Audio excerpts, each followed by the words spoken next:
Hello everyone, this is our next lecture on distributed operating system. In this lecture, we are going to cover resource and process management. So basically this is fourth unit in distributed operating system.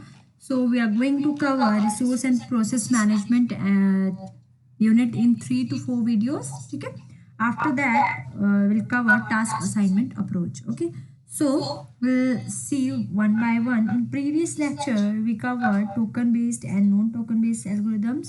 Okay, like we in last video we covered Ricard algorithm and Merkava's algorithm. You can go and check out that videos for the algorithm videos for mutual exclusion and all. So in previous lecture, you can say that in previous 4 to 5 videos we covered synchronization unit. Okay, now we'll start with the resource and process management unit, which is unit number 4. Okay, so we'll start one by one. Okay, so first one is resource management. So what is resource management? Basically, firstly we should know what is resource, right? So resource generally any item that can be used. Devices such as printer and disk driver are resources as a memory. In many operating systems, including Microsoft Windows and the Macintosh operating system, the term resource refers especially to data or routine that are available to program. So basically resource होता क्या है? Resource कुछ भी हो सकता है that can be used. In distributed system और हमारी कंप्यूटर लैंग्वेज में डिवाइसेस जो होती हैं जैसे प्रिंटर हो गया, अपने डिस्क ड्राइवर्स हो गए, मेमोरीज हो गई, that are consider as a resource. Okay, so जो अपना विंडोज़ ऑपरेटिंग सिस्टम है एंड देन मैकिनटोश दैट जो हम लोग आईफोन्स या इनमें यूज़ करते हैं दैट मैकबुक्स में, वो होता है मैकिनटॉक्स ऑपरेटिंग सिस्टम. उसमें जो जनरली हम लोग रिसोर्सेज बोलते हैं उसको हम डेटा को एज अ रिसोर्स जो है वो कंसीडर करते हैं. ठीक है. So after that resources management in distributed environment is concern with the system in which the main M is to make sure that the user and client can access the remote resources with as much ease as it can access the local resource. तो distributed system में क्या होता है, जो resources होते हैं वो resource management उनका एक एम होता है रिसोर्स मैनेजमेंट का कि जितने नंबर ऑफ रिसोर्स है रिमोटली जो रिसोर्स है उनको जो यूजर है वो इजिली एक्सेस कर पाए. Okay, so basically distributed system क्या था? Distributed system is a collection of independent nodes which are not actually located on one place but located on different places remotely but act as a single coherent system. उसमें क्या होता है, जो systems होते हैं हमारे वो एक जगह पे लाइक लोकेटेड नहीं होते हैं. They can be anywhere in the universe, right, world. Yes, so it can be in India. So second that system can be in US and third will be in Germany, right, but they act as a single coherent system. Okay, so इसमें क्या होगा, remote resources होंगे. जहाँ पे remote की बात आ गई, like the first system is in India, second was in US, तो वहाँ पे कैसे एक्सेस होगा? Remotely, right. तो जहाँ पे रिमोटली वर्ड का यूज हो गया वहाँ पे रिमोट रिसोर्सेज होंगे, right. So resource management is basically use to make sure that the user and client can access the remote resources with the ease as much as it can access the local storage resources. उनको ऐसा लगेगा that they are using the local storage. Local कौन से हो गए? जो उनके आसपास है, राइट. तो रिसोर्स मैनेजमेंट का मेन क्या रूल है? जो रिमोट रिसोर्सेज होते हैं उनको भी हम ऐसे ही यूज कर पाए जैसे हम लोग यूज कर रहे हैं local resources. Okay, so a resource manager of a distributed operating system schedules the processes in a distributed computing environment to pool up free resources that can optimize a combination of resource uses, response time, network congestion and scheduling overhead. So basically resource manager का क्या काम होता है? resources को इस वे में manage करना ताकि जो उनका ऑप्टिमाइज जो उनके काम है जो वो यूज हो रहे हैं वो एक ऑप्टिमम वे में यूज हो. लाइक जो भी रिसोर्सेज हैं, जैसे रिसोर्सेज को यूज करते पाए टाइम, कितना नंबर ऑफ रिसोर्सेज यूज हो रहे हैं, उनको यूज करने में कितना टाइम है, कितना रिस्पॉन्स टाइम आ रहा है, how much network congestion is there, how much scheduling overhead are there, everything is managed by resource manager. Okay, so the process scheduling decision are based on factors such as resource requirement of the process, the availability of the resources and different node of the system, and the static, remember that, the static or dynamic state of the information of the resource on the different node of the system. Okay, जो भी process scheduling decisions होते हैं that are based on factors such as resource requirement of the process, the availability of the resources on different node, कितने number of resource जो है available है different nodes के लिए, and the static and the dynamic information of the resource. Okay, so ये किसके base पे होते हैं जो शेड्यूल होते हैं decisions, they are based on resource requirement, availability of the resource, static and dynamic side of the side information of the resource. Okay, so there are two type of resources. First one is physical resource, second one is logical resource. Okay, so what are the physical resources? So in layman अगर मैं आपको normally layman की language में बताऊं तो जो physical resource हुआ वो हुआ जैसे कि प्रिंटर्स हम लोग यूज करते हैं, that is local resources. Physical जो फिजिकल चीजें हैं जिनको हम देख सकते हैं that is physical resources, and the logical resources जिनको हम देख नहीं पाते जैसे कि फाइल्स हो गई, प्रोसेसेस होंगे, इन चीजों को जो इंटरनली काम चलता है उनको हम देख नहीं पाते हैं, right, that are logical resources. So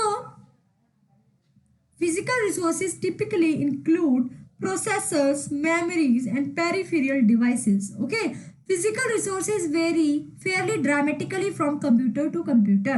For example, a typical PC system might have 640K of memory. Okay, 120 megabyte Winchester disk, one floppy disk drive, a single keyboard and a single video display. A typical mainframe system has several parallel processors.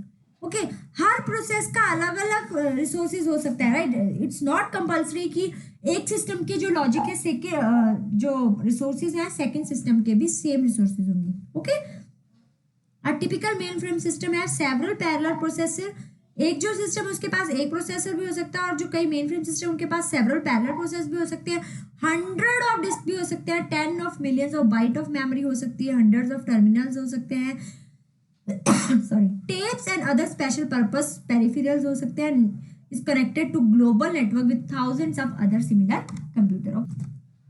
Next one is logical resources. Logical resources are operating system abstractions that are given temporary control over physical resources. Okay, so logical resources are essentially identical on all the Unix system and are generally divided into processes and files. I already told you what are the logical resources. Logical resources are like files. We can't see the files, right? The internal processes, we can't see the internal processes, right? So logical resources are essentially identical on Unix system and generally divided into processes and file. One of the major advantages of Unix over the system for a programming, administration and the user's standpoint is the wide variety of physical resources can be controlled through these two simple abstractions. The net effect in that Unix administration is not fundamentally different for PC than for mainframe. It's only a matter of scale. So basically, in simple term, you can say that logical resources are essentially identical on all the Unix system. Okay, और वो कौन से हो सकते हैं, like processes and files. Okay, so these are the definitions I write for you कि आप लोग एग्जाम में लिख पाओ, बट आपको बेसिकली समझ आना चाहिए that what is physical resources and what are the logical resources. Okay, so second point is resource sharing. So what is resource sharing? As name implies, resource को शेयर करना, ठीक है। नॉर्मल टर्म में हम लोग बोल सकते हैं कि रिसोर्स को शेयर करना है, रिसोर्स शेयरिंग, ठीक है। अगर हम लोग डिस्ट्रीब्यूटेड की बात ना करें, नॉर्मल अगर हम लोग एक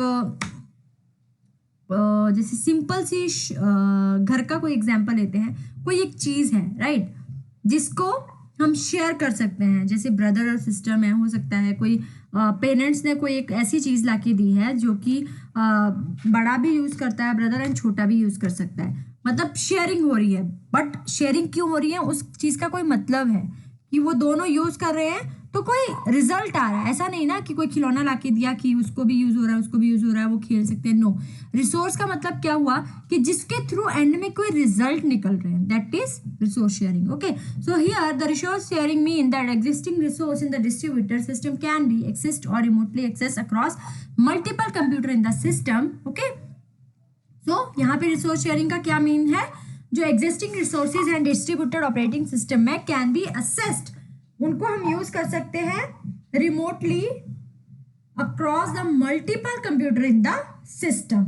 ओके, मतलब डिस्ट्रीब्यूटेड सिस्टम में जितने नंबर ऑफ कंप्यूटर है, चाहे वो रिमोटली है चाहे वो लोकली लोकेटेड है, हर कोई जो है वो रिसोर्सेज को यूज कर सकता है।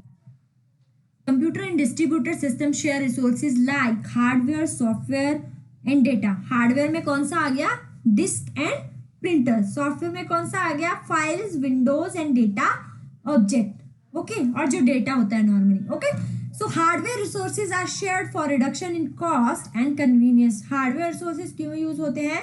ताकि जो कॉस्ट है उसका वो कम हो सके शेयर करके।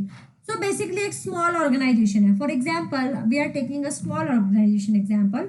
So it has you can say that 50 number of computers. Okay, so अगर आपके पास 50 कंप्यूटर्स हैं तो आप हर एक कंप्यूटर के लिए तो प्रिंटर नहीं खरीदोगे, right? It's a small organization और प्रिंटर हर टाइम पे तो यूज नहीं होगा, right? So you can use as a shared resource. Like आप 50 के लिए या 2 प्रिंटर, ज्यादा से ज्यादा 2 प्रिंटर भी यूज कर सकते हैं, राइट? बट ऐसा तो नहीं होगा ना कि आप हर एक जो पीसी है उसके लिए एक अलग से प्रिंटर लाओगे। No, that is not correct यार, technically that is not correct. अगर आपके पास फालतू पैसा है यू कैन टेक, बट अगर you are working on cost cutting then you can work on 2 printers, right? So printer can be use as a shared resource. Okay, so basically cost और convenience के according जो hardware resources हैं वो shared होते हैं, ठीक है? Data is shared for consistency and exchanging of information. Okay, or a simple term, resource sharing means making the collection of one library available to the patron of another library efficiently and effectively. Okay, so resource sharing का क्या मतलब है? Making the collection of one library, जो library है, एक library को, library not that computers और ये वाली इसकी पीसी डिस्ट्रीब्यूटेड सिस्टम की जो लाइब्रेरीज है उसको एक्सेस कर सकती है पैटर्न्स ऑफ अनदर लाइब्रेरीज। मतलब नंबर ऑफ लाइब्रेरी के साथ एक्सेस करने के लिए उसको हम एफिशिएंटली और इफेक्टिवली यूज कर सकते हैं, ठीक है? सो this is the diagram for resource sharing. Okay, so basically you can see that this one is client, okay, and this one is server processes. So there are 3 server processes and multiple number of client processes. Okay, so आप क्या कर सकते हैं? जैसे इन लोगों ने क्या किया, इस सर्वर को यूज किया, राइट? और ये सर्वर जो है वो इसको भी एक्सेस कर रहा है, और इस सर्वर को कितने नंबर ऑफ यूजर्स एक्सेस कर रहे हैं? ये server and this client are accessing this, और इस सर्वर को this client is accessing this server, this client is also accessing this server, this client also accessing the server and this server is also accessing this server. So basically this is a distributed network ना। तो हम लोग जो है वो resource sharing जो है वो ये कंप्यूटर इंडिपेंडेंट है डिस्ट्रीब्यूटेड सिस्टम के according, but they are connected through a communication network line, right? तो वो क्या कर रहे हैं? रिसोर्स को रिमोटली एक्सेस कर रहे हैं। Okay, so this is the diagram for resource sharing. Okay, the next topic is desirable feature of global scheduling algorithm. Okay, so the first point is know a prior knowledge about the process. Okay, so कोई भी scheduling algorithm है उसको ये चीज़ का फर्क नहीं पड़ना चाहिए कि प्रोसेसेस की जो प्रीवियर नॉलेज है उसका हमें इंफॉर्मेशन है कि नहीं है। गुड शेड्यूलिंग एल्गोरिदम उसी पे काम करना चाहिए, उसके बेस पे काम करना चाहिए। The information about the characteristic and the resource requirement of the process pose and extra burden on the user who must provide the information while submitting the process for execution. Okay, so scheduling algorithm जो होते हैं वो इस type से काम करने चाहिए, मतलब उनको फर्क नहीं पड़ना चाहिए कि दैट प्रोसेसेस का जो प्रायर कैरेक्टरिस्टिक्स था या प्रोसेस के बारे में कोई पुराना इंफॉर्मेशन था वो प्रेजेंट है या नहीं है।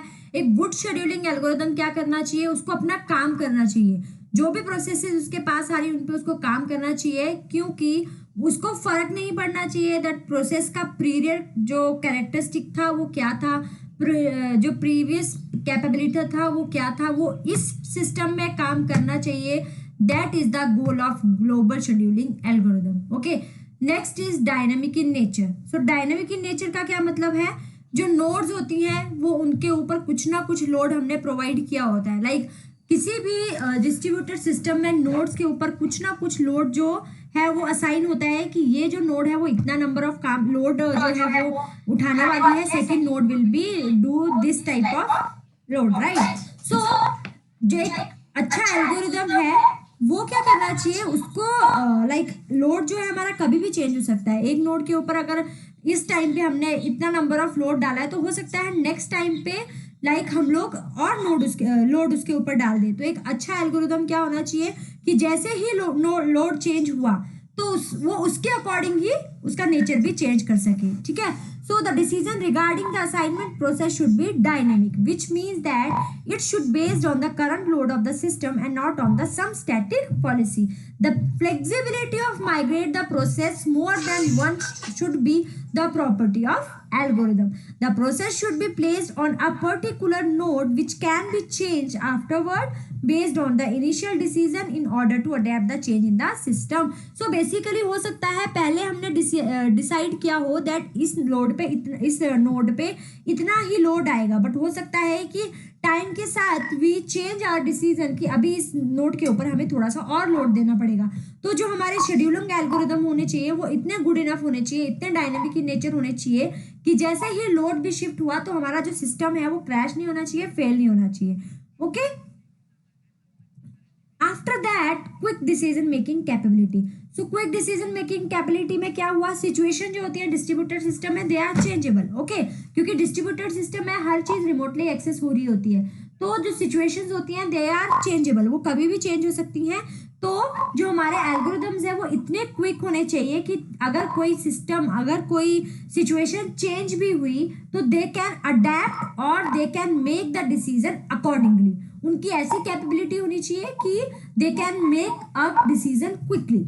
Okay, after that next point is fault tolerance. Fault tolerance क्या है, हमें नहीं पता कि कभी भी कोई लिंक फेलियर आ सकता है, राइट। हमें नहीं आइडिया, डिस्ट्रीब्यूटेड सिस्टम में कभी भी कोई फेलियर आ सकता है क्योंकि जो नोड्स होती हैं दे आर कनेक्टेड रिमोटली, और हो सकता है कोई नेटवर्क इशू आ जाए, जिस नेटवर्क के साथ रिमोटली हम लोग कनेक्टेड हैं हो सकता है वो नेटवर्क ही फेल हो जाए, राइट।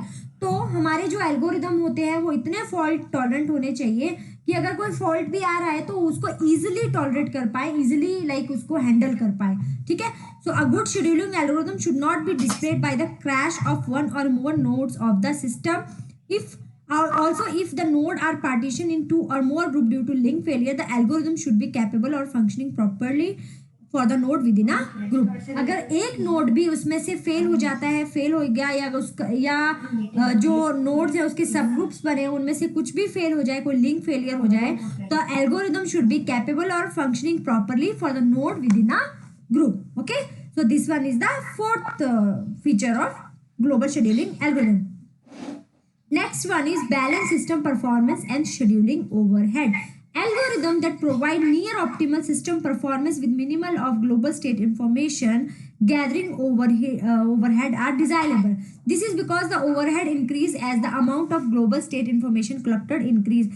जैसे ही हमारे किसी भी ग्लोबल सिस्टम में हम जो इंफॉर्मेशन है, क्या है, डिस्ट्रीब्यूटेड सिस्टम ग्लोबली काम कर रहे हैं तो इन्फॉर्मेशन क्या है वो कभी भी बढ़ सकती है, राइट। इन्फॉर्मेशन गैदरिंग बहुत ज्यादा हो सकती है जिससे क्या हो सकता है, ओवरहेड बढ़ सकता है। तो जो शेड्यूलिंग एल्गोरिदम है वो इतने कैपेबल होने चाहिए कि अगर हमारे पास शेड्यूलिंग ओवरहेड मतलब किसी जो अपने एल्गोरिदम्स होने चाहिए वो इतने कैपेबल होने चाहिए कि जितने नंबर ऑफ भी अगर उस पर ओवरहेड आ रहा है, कितना भी शेड्यूलिंग लाइक जो परफॉर्मेंस है ओवरहेड की वजह से हमारी जो परफॉर्मेंस है इट शुड बी बैलेंस्ड। मतलब अगर ओवरहेड ज़्यादा होगा क्योंकि हमें वो चीज़ें कंडीशंस पहले से ही सेट करनी होती है, क्योंकि डिस्ट्रीब्यूटेड नेटवर्क में क्या होता है, जो हमारा डेटा है या हमारी इंफॉर्मेशन होती है वो इंक्रीज होती जाती है टाइम टू टाइम क्योंकि वो ग्लोबली कलेक्ट हो रही है, राइट। तो उसके अकॉर्डिंग ये जो हमारा एल्गोरिदम है वो सेट होना चाहिए कि जितना भी ओवरहेड आ रहा है, चाहे वो इन्फॉर्मेशन से रिलेटेड है, चाहे वो किसी भी चीज़ से रिलेटेड है, उसका जो परफॉर्मेंस है वो बैलेंस्ड होना चाहिए। हमारा जो एल्गोरिदम है वो इतना ज़्यादा लाइक कैपेबल होना चाहिए। Okay, after that next point is stability.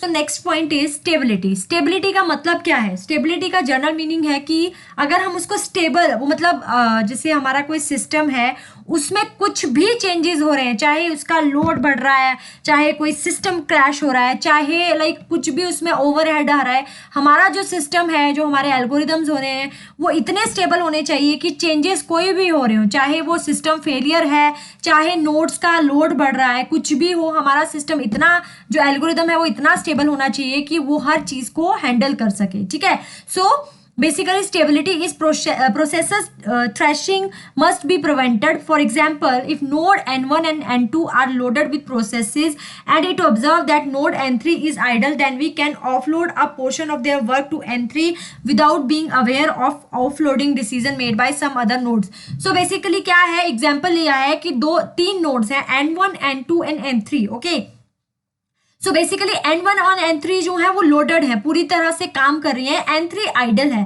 So basically हमारा जो एल्गोरिदम है वो इतना स्टेबल होना चाहिए कि we can shift the load to n3 और काम भी लाइक ना रुके, उस पर इफेक्ट भी कुछ ना आए। ठीक है, सो we can offload a portion of their work to n3 without being aware of the offloading decision made by some other nodes, कि हमने offloading की है, ये भी दूसरी nodes को आइडिया नहीं आना चाहिए।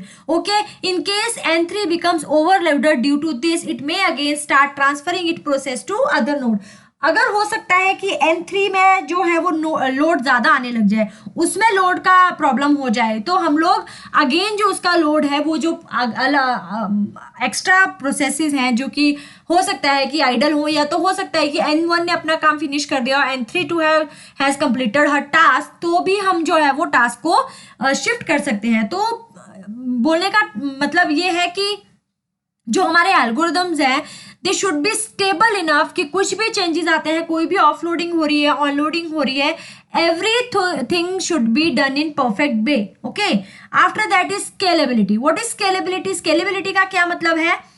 जो नंबर ऑफ नोड्स हैं, we can increase the number of nodes in system. So our algorithm should be scalable enough कि अगर हम लोग नोड भी इंक्रीज कर रहे हैं तो भी जो एल्गोरिदम है वो इजीली काम करे और अच्छे से काम करे। So basically a scheduling algorithm should be scalable well as number of node increase.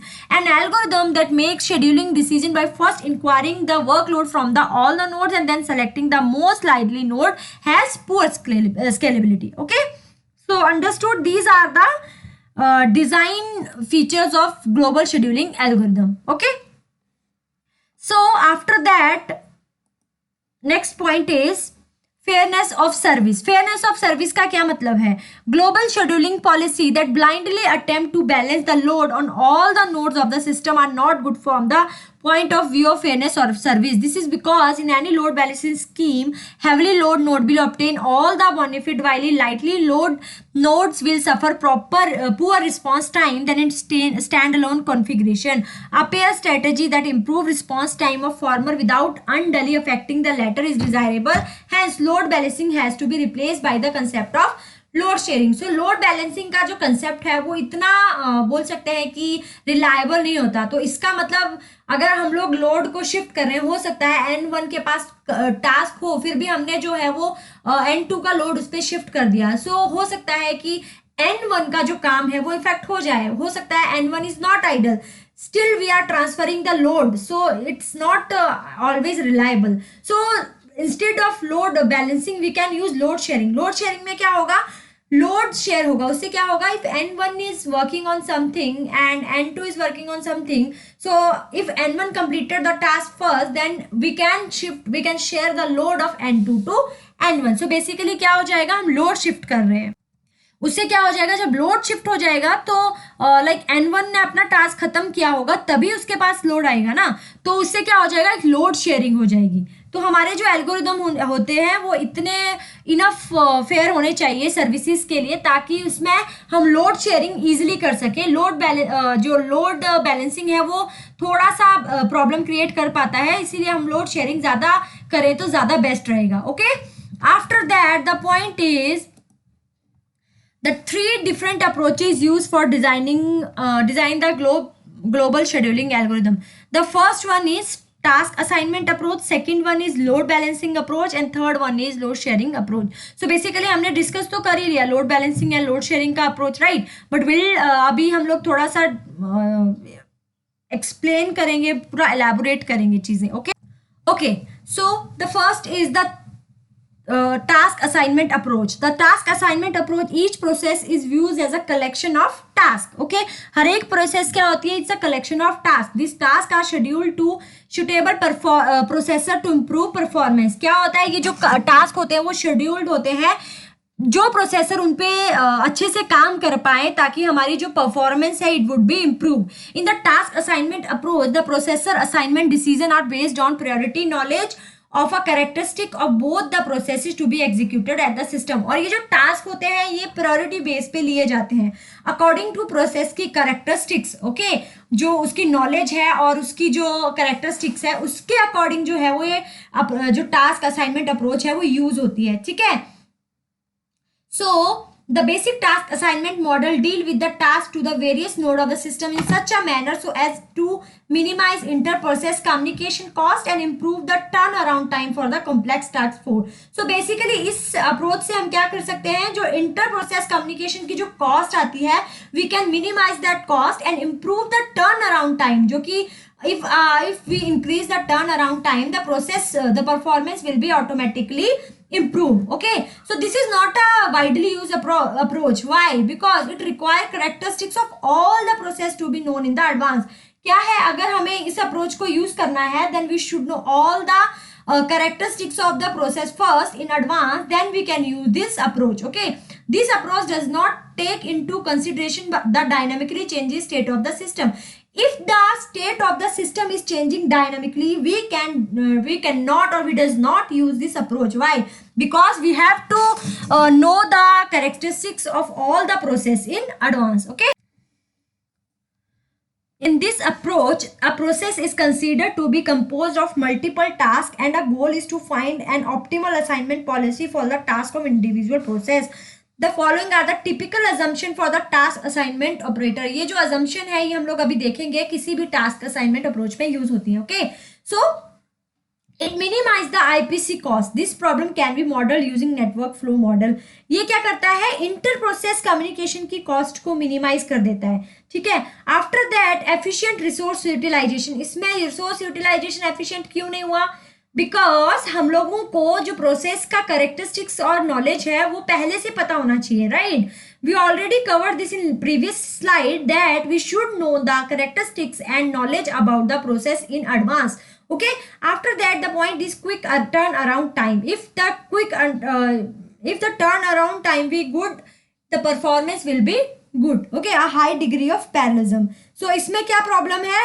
Parallelism यानी पैरेलल आप जो डिवाइसेस होती हैं उनके साथ काम नहीं कर सकते. ठीक है, after that the point is load balancing approach. In this पहले मैं आपको नॉर्मली समझाती हूँ. लोड बैलेंसिंग जैसे हमने पहले भी पढ़ा. Okay, so for example N1, N2 and N3 are doing their work. Okay, so N1 and N2 has a load, कुछ number of load है उसके पास, and N3 is in idle state. Okay, so what we do, we just shift the load to N3. We don't know why the N3 is idle. We don't know if he is doing a small works. We don't know about anything. We just shift the load from N1 to N1 and N2 from N1 N2 to N3, right. So उससे क्या होगा? हो सकता है for some time, for some milliseconds N3 will be on idle state. जब हमने check किया तब तो N3 idle state पे था. It is possible ना कि उसके एक सेकेंड के बाद ही उसको कुछ काम करना हो, राइट. हमने उसका लोड जो है वो बैलेंस कर दिया. So ये होती है लोड बैलेंसिंग. ठीक है, so in this the processor are distributed among nodes to equalize the load among all nodes. Okay, the scheduling algorithm that use this approach are known as load balancing or load leveling algorithm. These algorithms are based on the intuition that for better resource utilization it is desirable for the load in the distributed system to be balanced evenly. Okay, this is the load balancing algorithm tries to balance the total system load by transparently transferring the working load from heavily nodes to the lightly nodes is an attempt to ensure good overall performance relative to some specific metric of the system. Okay, I already discussed this point, right? After that we can have following categories of load balancing algorithm. ये सारी जो है वो load balancing algorithm की categories हैं. So first one is static. So what is static? Static means ignore the current state of the system. उसने जो उसकी current state है system की वो ही इग्नोर कर दी. For example if a node is heavily loaded it pick up the task randomly and transfer it to the random node.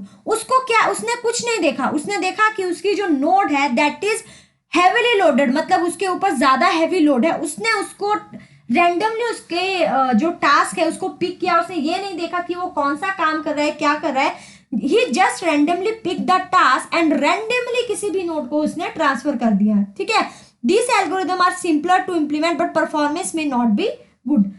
उसको कोई फर्क नहीं पड़ा कि दूसरी नोड क्या करी, उसने रैंडमली उठाया and randomly shift the load. तो इस लोड की वजह से क्या हुआ, इंप्लीमेंट करना तो इजी हो गया. ओके, क्योंकि आपने रैंडमली उठाया है. ओके, बट इसका जो परफॉर्मेंस है वो गुड नहीं हो.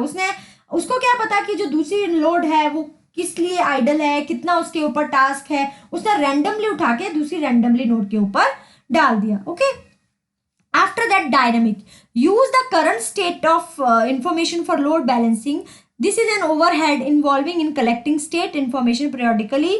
They perform better than static algorithm. अगर उसने dynamic use किया, use the current state, but वो क्या करे, जो current state है ना प्रोसेस की, अगर वो उठा के वो काम करे तो the performance थोड़ी better हो जाएगी. ओके, बिना चेक करने से, रैंडमली चूज करने से बेटर है कि at least it should check the state of the process. Okay, फिर आया deterministic algorithm. In this class use the processor and processes characteristic to allocate processors to the node.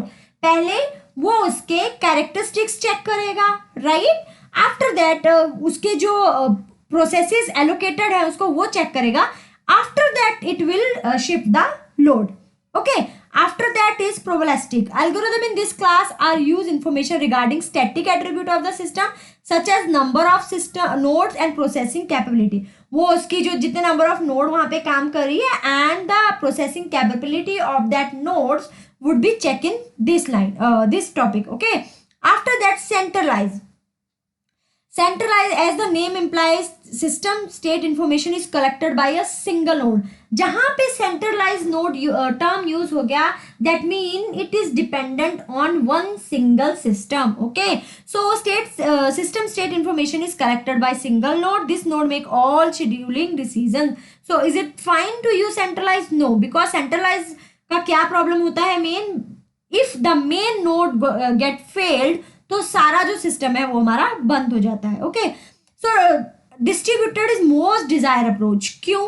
क्योंकि इसमें जो नोड्स होती हैं दे आर इंडिपेंडेंट. अगर एक fail भी हो रही है then the second will continue its work, right. So distributed is most desire approach. Each node is equally responsible for making scheduling decision based on the local state and the state information received by other sites. Okay, next is cooperative a distributed dynamic scheduling algorithm. In these algorithm the distributed entities cooperate with each other to make scheduling decisions.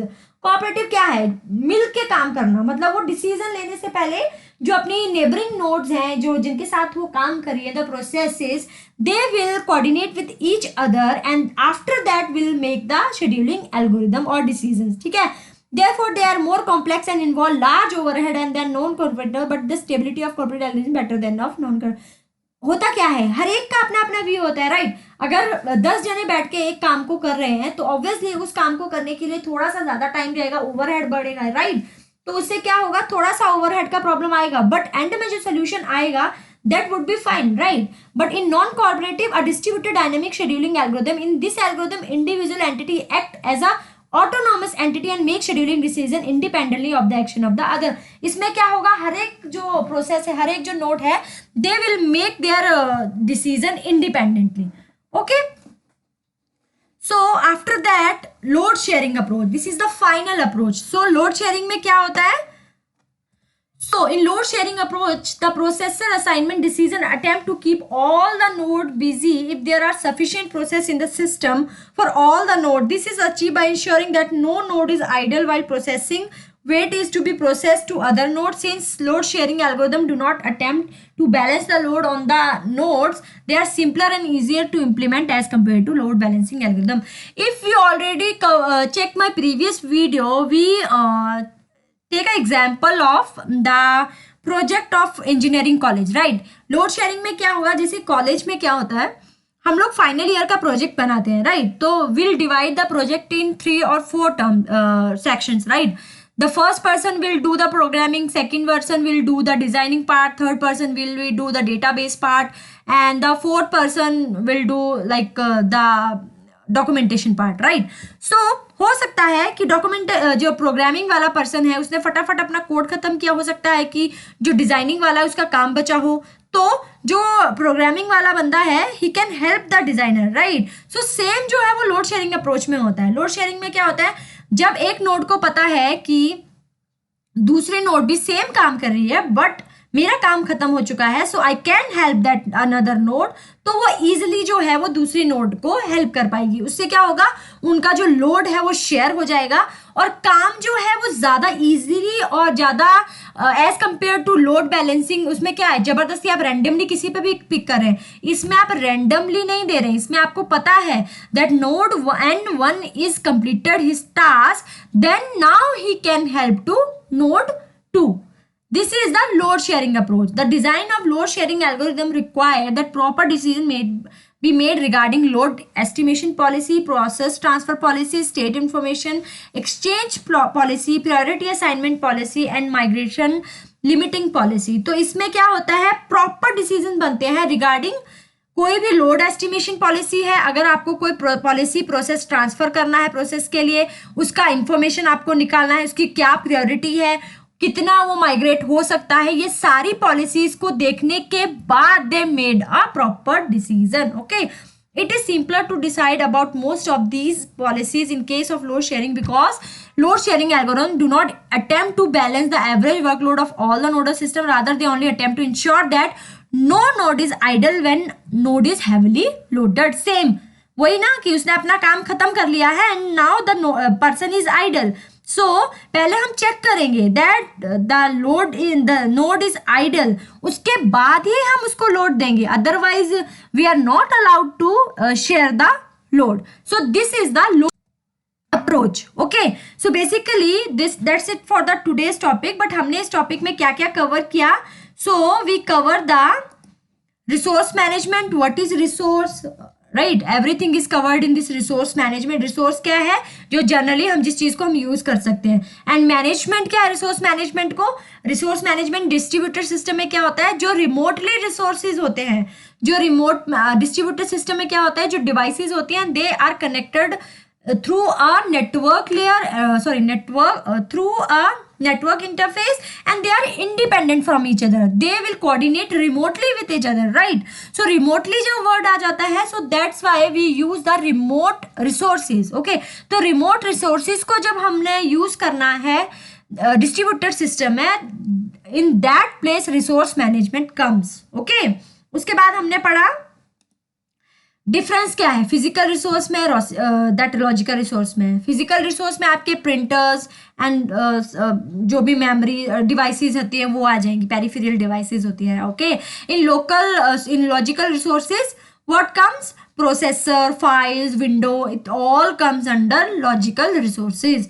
Okay, after that we cover resource sharing. Resource sharing क्या होता है, जब हम अपने resource को share करते हैं. तो रिसोर्स को शेयर करने के लिए भी बहुत सारी टाइप्स होते हैं, ठीक है. After that we cover the desirable feature of global scheduling algorithm. So this is the most important topic in this chapter, desirable feature of global scheduling algorithm. Mostly they will ask this question for 10 marks, so you should always remember this question. Okay, after that the point is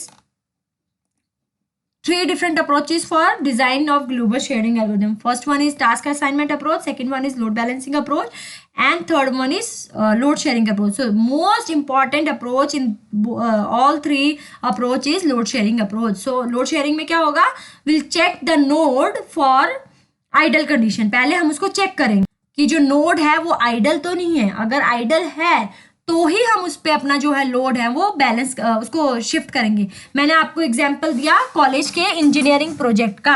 college के engineering project में क्या होते हैं, 4 parts हम divide करते हैं। First one is programming part, second one is designing part, third one is database part and fourth one is document part. Okay, so सबका क्या होता है, अपना अपना एक टाइम पीरियड दिया होता है। जिसका हो सकता है पहले आइडियल कंडीशन में चला गया, उसने काम फिनिश कर लिया पहले, तो वो क्या करेगा, जो दूसरा है उसका काम शेयर कर लेगा। बट पहले जो पर्सन है, the node will be check for ideal condition. If the node is in for ideal condition, then we will going to share the load, otherwise we are not going to share the load।